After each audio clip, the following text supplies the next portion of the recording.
என்ன எனக்கே பிடிக்கவில்லை.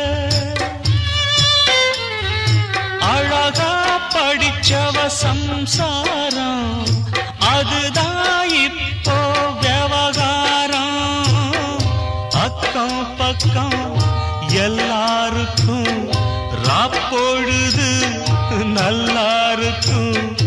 இப்போ இந்த ராவும் எனக்கு பகலா சுடுதே. ஏன் நான் தந்தனத்தம் பாட்டு தாளமில்லை, ஏன் துக்கம் எதுவும் கேட்க ஆளுமில்லை. நல்ல வைரக்கல்லு பக்கத்தில உப்பத்தான் சேர்த்து வச்சதங்க சாமி செஞ்ச தப்புத்தான்.